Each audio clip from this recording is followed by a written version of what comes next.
It gives me great privilege and excitement to introduce you to our guest speaker. Mr. John Monroe is a civil rights attorney in Roswell, Georgia, primarily practicing in the area of gun rights litigation. John has brought successful gun rights challenges against the state of Georgia and the city of Atlanta, as well as several government officials and agencies around the state.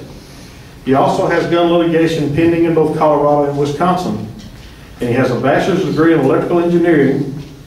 That's not working on light switches, is it? That's something different, right? I've done some of that. Done some of that, okay. Jack of all trades and master of none, okay. But he's electrical engineering and from Vanderbilt University and a law degree from the University of Wisconsin. Would you welcome with me, Mr. John Monroe?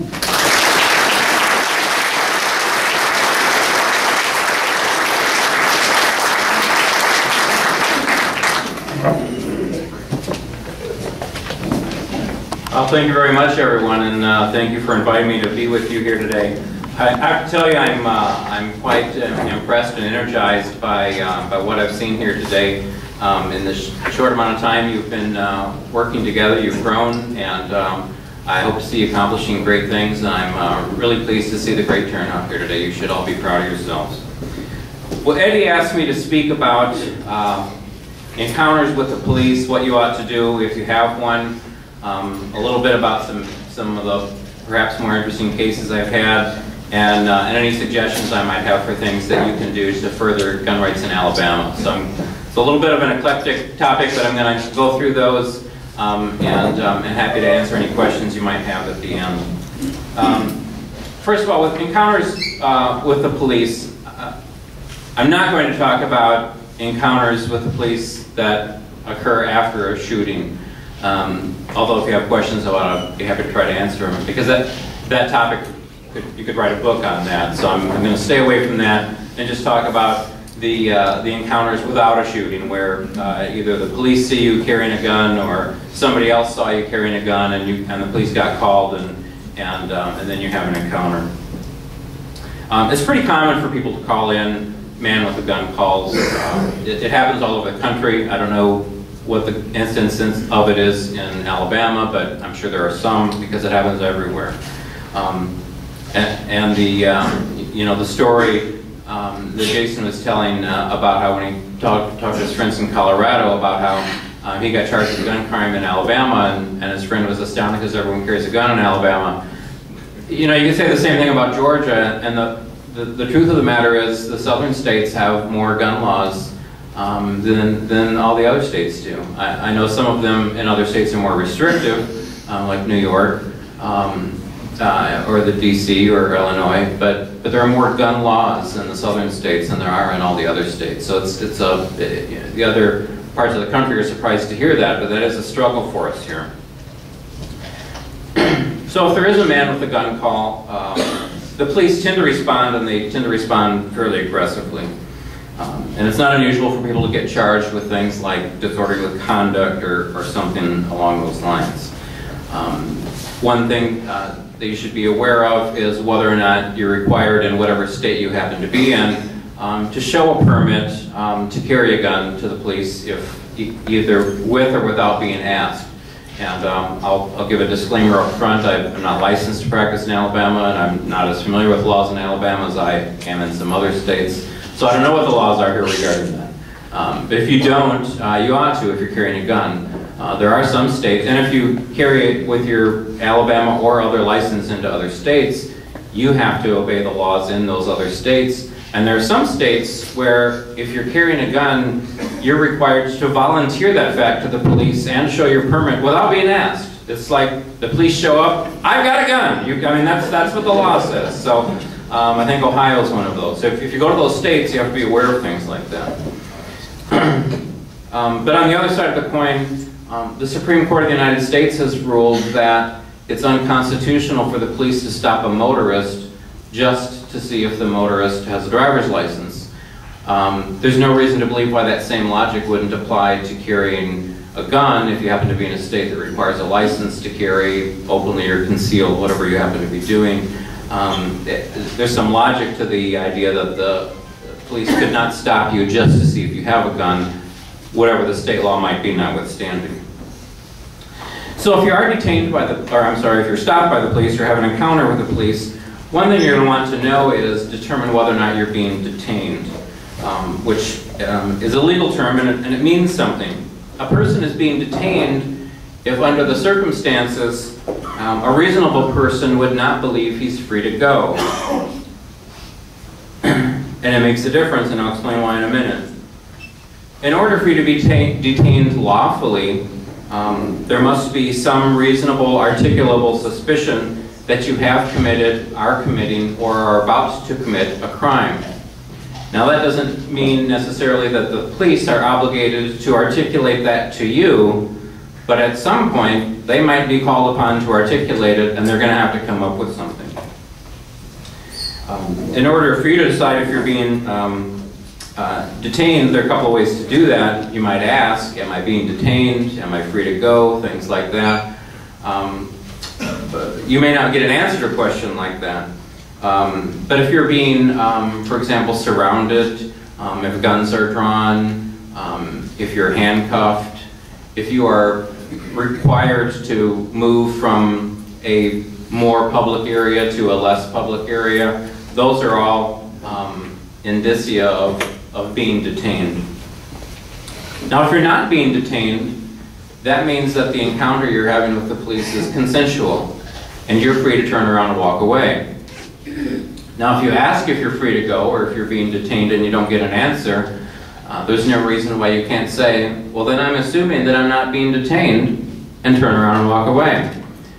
If you were being detained, you'll find out right away that you were being detained.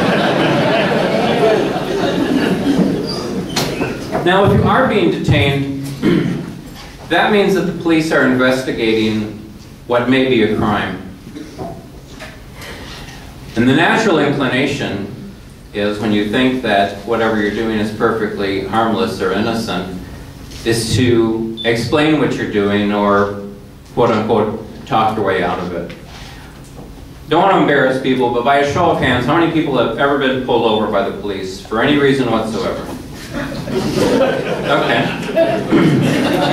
Now, of all those people, which I think was nearly unanimous, who has ever been pulled over and not gotten a ticket?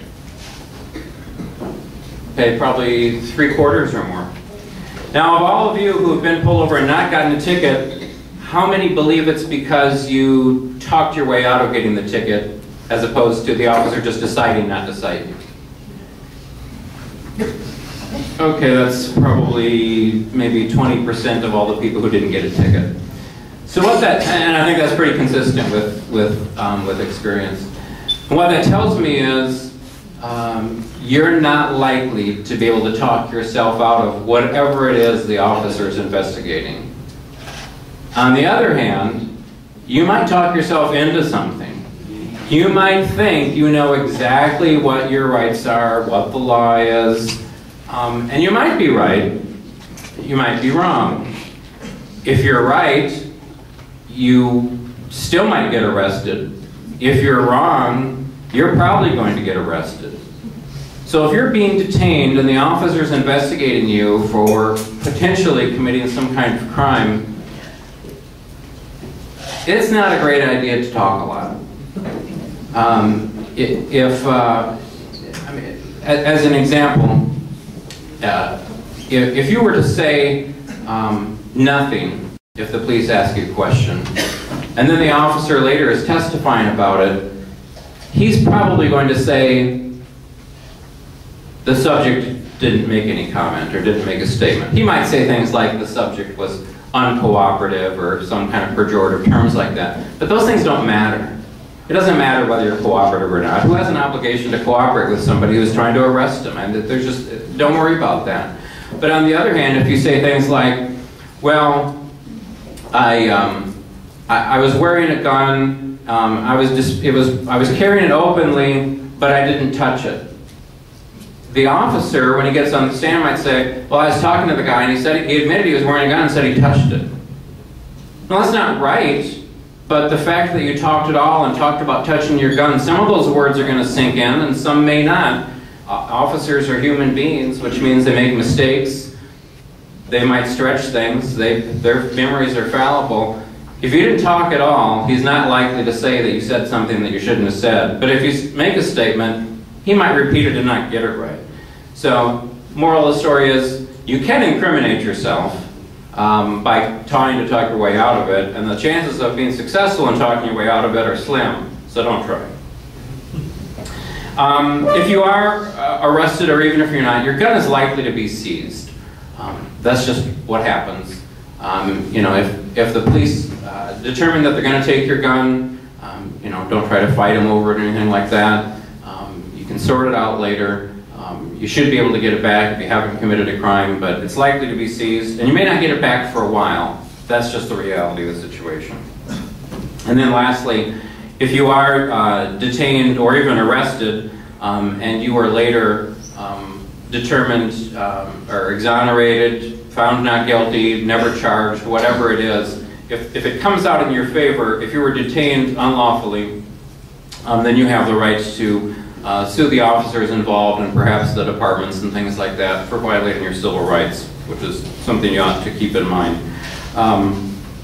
Because as I'll talk about later towards the end of things that can be done, proactive things like suing over civil rights violations are the kinds of things that both get attention and can help make changes. But I'll talk about those more in a little bit. Now a couple of interesting cases I've had. I don't know how interesting some of these are, but I came up with a couple that at least some of the facts are interesting or perhaps a little amusing.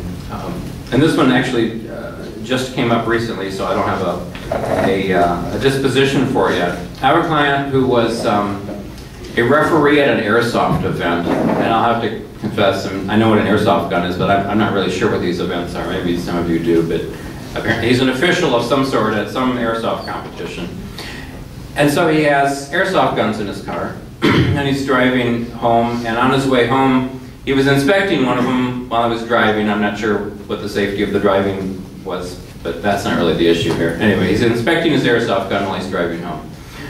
He decides to stop off for a drink, and apparently somebody saw him looking at his gun, followed him to this bar where he stopped to get a drink, and called the police. He goes in, has a drink, comes out.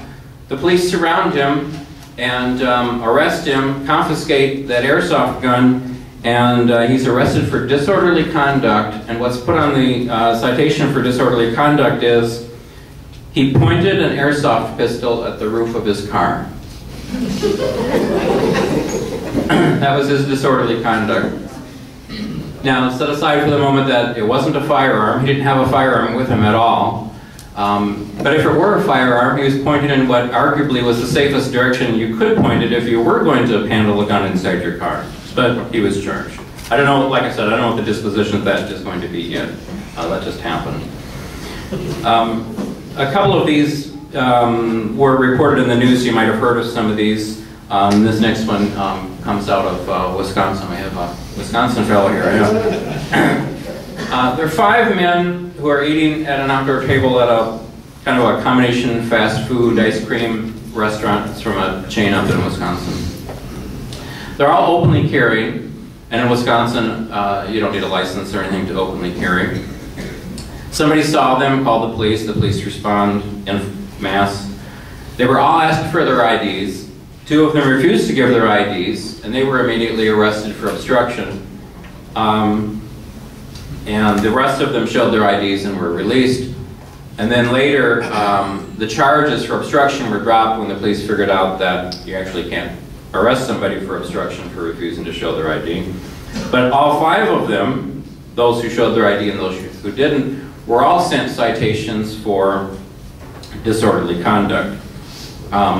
Eventually the citations were dismissed, and I sued the police involved, and they settled out of court, and each one of the fellows who was charged has the ability to enhance his arsenal now if he cares to.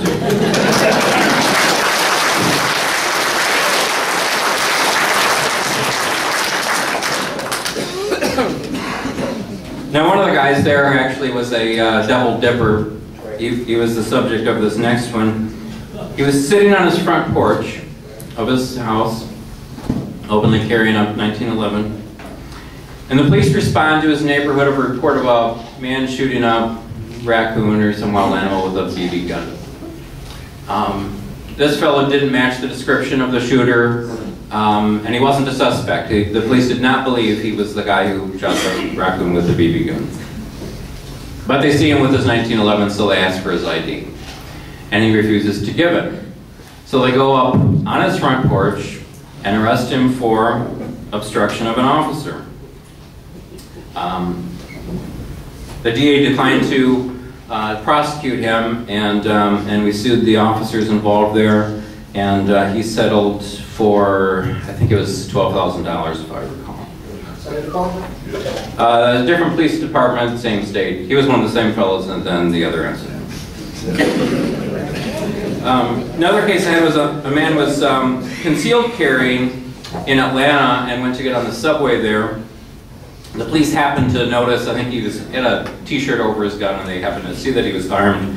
So they stopped him as he was getting on the subway, and they demanded a social security number. They stopped him to see if he had a firearms license, which he would have needed in Georgia to do that.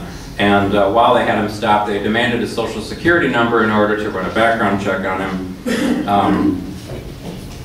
He was, and then they let him go because he had a license and didn't have any warrants or anything. So he sued. The court ruled ultimately that it was okay to have stopped him because there was probable cause to arrest him for carrying a concealed weapon, because the officer saw him carrying a concealed weapon, and that's all they need to have. But it was a violation of the Federal Privacy Act to have demanded a social security number, and he was awarded $17,000. And this next part then goes to some of the things you can do to change the laws here. Even though that was a loss in some respects, the Georgia legislature was so annoyed by that case that they changed the law so that it's now no longer sufficient just to see someone carrying a concealed weapon. In fact, they repealed the concealed carry law in Georgia. The law now is carrying without a license. So unless the officer has some reason to believe a person doesn't have a license, he cannot stop, detain somebody in Georgia or arrest them. So even though that was a loss, it ultimately was a win for gun rights. This is actually one of the earlier cases that Georgia Carry was involved in. In Georgia, the probate judges issue the firearms license there. A man applied for one, and the probate judge asked him for his social security number, which he refused to give, so the judge wouldn't allow him to apply. He sued, and he got the law changed in Georgia so that the social security number is not even on the application form anymore. He got an injunction to prevent asking for his social security number, and he settled for, I believe it was about $60,000. Some people don't care about things like social security numbers, but it matters, and those are things you can do to move the ball forward. And here's the last one, and this happened in South Georgia, and you might have seen it on a video of it on YouTube actually, because it's made the rounds. A man was pulled over for running a yellow light, which is not a crime in Georgia, but he was pulled over. While he was during the traffic stop, the police discovered that he was wearing a gun, and they ordered him out of the car, and he wasn't doing it fast enough to suit them, so there were actually multiple officers there, but the one standing next to the driver's door pulled out his own sidearm, pointed it kind of gangster style into the window, and said, get out of the car, or I will blow your effing head off. And then they cuffed him, sat him on the squad car, searched his car, and ultimately let him go, although they did give him the ticket for running the yellow light. And he sued, and that case actually is still pending, so we don't know what's going to happen with that one. And then finally, I'll talk a little bit about things you can do to kind of kickstart gun rights in Alabama, and some of these comments are really just kind of drawn from things we did in Georgia. And one of them I've already alluded to, and that is, if rights are violated, you should sue. There are things that are consistently done around the country, in pretty much every state, no doubt including here, and a lot of it's from ignorance, where people just, the government doesn't necessarily know what the law is or what the Constitution requires. And if they get away with it, they'll just keep doing it. But lawsuits can have multiple effects. One is they get results. They change behavior. That's part of what our system does, is the tort system we have is designed to change behavior and make people follow the law. But they also get notoriety. When you're trying to, if you have an organization, you're trying to grow, get more people involved, things like that. Those are positive results. They're tangible. People can see what you've accomplished, and they want to get involved in that. And they can see that people working together can accomplish things. So it not only accomplishes things on its own, but it helps grow an organization and allows it to do more. And if you have an organization that gets to the point that pays dues, the money that you collect through dues can help fund things like lawsuits. And I know that some of those things don't sound popular, but just by way of example, in Georgia, the Georgia Carry has been around for about 6 years now, and the dues there are $15 a year. It's not very much. They're purposefully set low so that it's affordable for virtually anyone, and they've never been raised. But when you get to where you have several thousand people times $15, that money helps, and it helps fund filing fees and transcripts and all sorts of expenses of litigation, so that you don't have to worry about those things when they come up, and you can concentrate on trying to make the government do the right thing. Another thing you can do is lobby, and I know you're already involved in that, which is great, but keep in mind that legislators are people. They're your neighbors, they're your friends, hopefully, and they're just part of the cross-section of the population.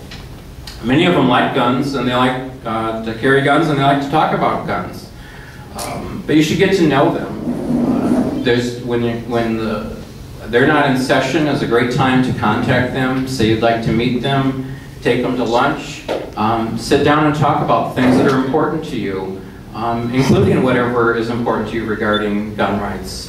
Tell them what it is about the law that you don't like, tell them what there is about the law that you do like, and things that you'd like to see changed. And you can really make it a grassroots effort, because if enough legislators begin hearing the same things from lots of people, that's what makes votes happen in the State House. And then lastly, teach people to shoot. That used to be more commonly done than it is now. But if you probably know people who aren't into guns or who don't shoot, invite them to the range with you. The more people there are out there who like to shoot, or who have shot and understand that it's not just for crazy redneck gun nuts, the better it is for everybody. And you might hook somebody on it. The more people there are enjoying it, or at least not being offended by it, the less opposition there's going to be in the legislature and on the street, and those are important things to accomplish. With that, I don't know how much time we have left, Eddie, but I'm happy to answer any questions you might have. When are you passing the bar in Alabama?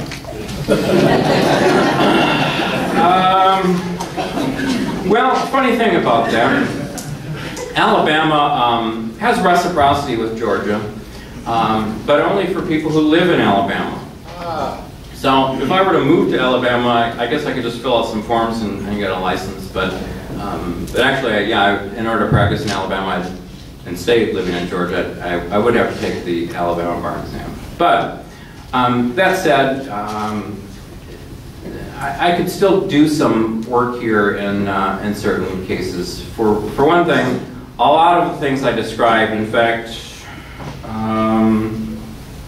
most of the cases I listed here were all in federal court, and there's a whole different set of rules for how you practice in federal court, and I won't bore you with them, but if you have a civil rights type issue, the chances of me being able to take one of those in federal court in Alabama without becoming an Alabama bar member are pretty good, so I wouldn't let that necessarily be an obstacle. But secondarily, even if for cases that were appropriately brought in a state court in Alabama, even if you're not a member of the bar, you can be admitted on a case-by-case ad hoc basis, and generally what you have to do to accomplish that is have a local lawyer kind of quote-unquote sponsor you. So, I mean, it's a little bit more of a hurdle to do, but it's generally not too difficult to find somebody who's interested in gun rights and might be willing to do things like that. So, I mean, if you had a case and you were interested in having me help out, I wouldn't let the fact that I'm not currently licensed in Alabama necessarily be an obstacle. Yes, sir. Are you familiar with the Armed Citizens Legal Defense Network? And if you are, do you have any comments? In case you couldn't hear in the back, the question is, am I familiar with the Armed Citizens Legal Defense Network? And if so, do I have any comments? I am familiar with it. I haven't been involved in it, so I don't have any personal experience with it, although a friend of mine who is a criminal defense lawyer in Georgia, I think, did get a referral from them, if I'm not mistaken, and actually reported that it was a pretty favorable experience. But I haven't had any direct experience with them, so I can't say good, bad, indifferent. I mean, the concept is good. I haven't analyzed like the value proposition in terms of what you have to pay into it and what you get if you have a claim, so to speak. But the concept is good. Yes, sir. Seems to be a propensity for people to videotape or audio record their encounters these days. And my question is, in your opinion, do you think that really helps the situation with law enforcement, or does it affect the admissibility of that tape? Or should we say, yeah, I'm going to take this if that's all right with you guys, or should it be tried to be secretly done? Or what's your feelings on that? Did everybody hear that? That's a great question. My feeling is, if you have, that's probably the single best thing you can do to protect yourself against a negative encounter, so to speak, with the government is to make a recording of whatever that encounter is. If you've got a cellular phone that's capable of doing that already, if you have a smartphone or something, great. If you don't, I strongly recommend getting a digital recorder, upgrading your phone, or doing something like that. I've had multiple cases where government agents swore under oath, this is what happened. And it was negative towards my client, and they'd tell some story, and then I'd say, well, here's this recording of it, and it's a completely different story. It's like they were in a different place. Now, like I said earlier, they're people. They make mistakes. Maybe they stretch the truth a little bit, but if you've got a recording of it, I've had cases where the existence of the recording made a difference between the client telling me a story and saying, man, if it happened that way, that's a great case, but you can't prove it, to, well, we've got, proof positive documentation, and it's, kind of makes it a slam dunk. So absolutely. Now the second part about secretive, not secretive, I don't care. If you ask police if it's all right, they're probably going to say no. So I mean, if you're going to abide by their wishes, then asking their permission is like deciding you're not going to do it. If you're just curious whether they care or not, yeah, you can ask them. But I'd say just record it. Well, but the point really is, and perhaps I didn't ask it right, is there anything that you could have done right or wrong that would have affected the admissibility of that in the court? No. I don't think so. I mean, the only thing you have to do to admit a recording like that is testify, yeah, I've reviewed this as recording and it accurately portrays what happened.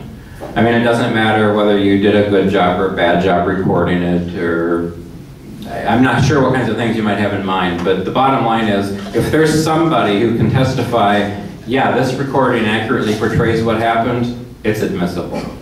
That's the bottom line. You don't have to notify the police officers that you're recording this incident. There are some states where you do. I don't think Alabama's one of them. There's some, they tend to be in the Northeast. But yeah, no, you don't. Now, I will say one thing about the recordings. unless you have like a video recording system, you know, like cameras that are positioned or something. I've had clients that had video recordings. They're always crappy. I mean, you know, you've got a cell phone and it's got a camera on it and it's like in your hand and you're talking to the cops and it's like pointed up there and you're seeing traffic or something. The video is always awful. I've never had the video help. It's the audio that helps. So I wouldn't, I mean, I don't care if you have the video on or not on. I mean, if it's on, I guess it doesn't hurt. The audio is what's really important. Yes, sir? According to one of my divorce attorneys, that would bring it back. As long as one person in the state of Alabama, as long as one person that's being recorded is aware that they're being recorded, it is admissible. But if neither one of them knows about it, it's not. That's what I was told by, again, one of my divorce attorneys. Well, I won't ask you why you're collecting divorce attorneys, but Long story. I think that's more or less accurate. I'm not sure if it. I mean, I think that's true for the legality of the recording.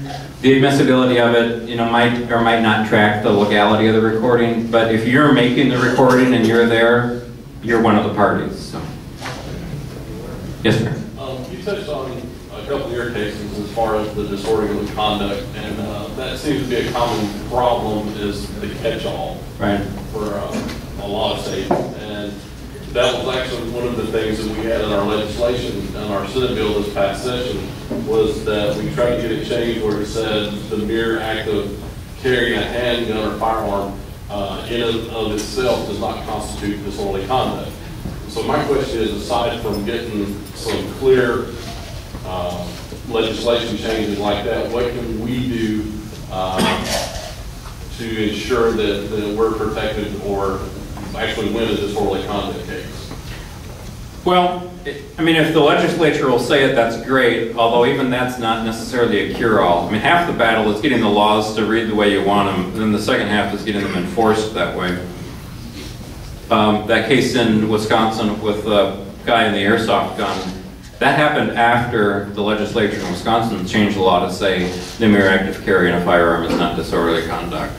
Now, if carrying a firearm is not disorderly conduct, how is carrying an airsoft gun disorderly conduct? But that said, you know, if the legislature won't change the law, then the only other place to change it is with the courts. You know, if you get harassed for carrying a gun and threatened with disorderly, or if you actually get arrested with disorderly, you know, the way to get that changed, again, is to sue. And I know people might. The only tool you have is a hammer, then every problem is a nail. You know, I mean, it gets results and makes a difference. And if it continues to happen and nobody does anything about it, it's going to continue to happen. But if you get a couple of wins out there where, you know, you have hopefully even appellate court opinion saying that's not disorderly conduct, you know, you're going to change behavior. Yes, sir. If you're open carrying and you're walking down the sidewalk and a police officer stops you, what is the maximum amount of information that you have to provide to that officer? I know it may vary between state to state, but are you required to show your ID or verbally identify yourself? Because I know the less information that you may give may protect you later on. Well, I don't know if there are any statutes in Alabama that directly address that. But aside from attempts at the legislature to require you to tell the police something, some of that's going to go to whether or not you're being detained, like I was talking about earlier. If you're not being detained, the maximum amount of information you're required to give is like, or minimum amount really, is like probably what you're asking is zero. I mean, if you're not being detained, you can turn around and walk away and you don't have to say anything. You don't have to give them your name or... No. Now, there might be a statute in Alabama that requires you to do something like identify yourself. I don't know if there is or not. I don't know if anybody knows. There's a statute that mirrors Terry versus Ohio. Well, I don't think Terry versus Ohio actually had any kind of identification requirement. Yeah, it does. Well, I don't believe. I mean, the Supreme Court has ruled that. I think it was the Texas statute that required identification was unconstitutional. I don't remember Terry discussing an ID requirement, but maybe it did. But I think for the most part, you don't have to give very much information at all. I mean, unless giving your name is, I mean, if you know you have warrants out against you, I guess giving your name could be a problem. But you know, if there's a statute that says give your name and that's all you do, then you know you're probably not hurting yourself any, and you know that may allow you to go. Now, I think the most that could be required constitutionally is to identify yourself, which does not necessarily mean showing an identification document. Identify yourself means, my name is John Monroe. I've identified myself. I don't think being required to show an identification document is going to be constitutional unless you're under arrest, and it's probably more than we have time to talk about, but if you're under arrest, the kinds of things that you might be required to do kind of escalate from there. Think about one more, John. Okay. One more question. Yes, sir, way in the back. Yeah, probably a big stick with everybody, but in Alabama, we're a May issue state, a shall issue state, and the sheriff seems to be writing restrictions on back of permits, and not really against any law we can find. Are those restrictions enforceable, or, you know, the next time you go get your permit, if you don't want to do something he's restricted somewhere, you may get it, you may not, you know. Yeah, that's a good question. And it'll be kind of a long answer, Eddie, so I'll take up, that will be the last question. A state can ban concealed carry. A state can ban open carry. I know that doesn't sound popular, but I think constitutionally, I think a state can ban open carry if it wants to. A state can't ban both open and concealed carry, because then it's banned carry, which it cannot do. A state can license open carry. A state can license concealed carry. A state can license both. Now, if it licenses both, and I know open carry is legal in Alabama, but I only say it's kind of legal because you have to have a license to carry in your car. So being allowed to walk down the street openly carrying but not get in your car kind of to me means you can't really open carry, because where are you going to walk to? I mean, if you're really exercising a right to carry on arm in case of confrontation, like Heller said that you could do, you have to be able to carry in your car. I mean, that's kind of silly otherwise. So the structure of Alabama's law, I think, means that Alabama is more or less licensing both concealed and open carry from a practical standpoint anyway. So if the state licenses open and concealed carry, then a lot of constitutional rights are going to attach to that, because we're talking about the licensing of itself a constitutional right, which isn't illegal, but if it's done, it can't be onerous, it can't be burdensome, and it can't be arbitrary. I mean, we know all those things from previous Supreme Court cases. So if you've got a situation, first of all, even having a may issue system, when you're talking about licensing of a fundamental constitutional right, I don't think that's legal. I think that's unconstitutional. So if you were a law-abiding citizen and you were denied a license in Alabama just based on the may issue thing, I think you'd have a good court case, because I just don't think that's constitutional. But so when you talk about the restrictions themselves that the sheriff can write on there, I think the same thing applies. If the restrictions that are put on there are arbitrary, and that means, like, some people get them, some people don't. The sheriff likes this guy, the sheriff doesn't like that guy. If you have crap like that going on, it's unconstitutional. They can't do that. Where would you like to file a case for it? I'd be happy to do that, because I mean, that's you should look at the low-hanging fruit. I mean, you've got stuff like that happening with the May issue. I mean, if there are people who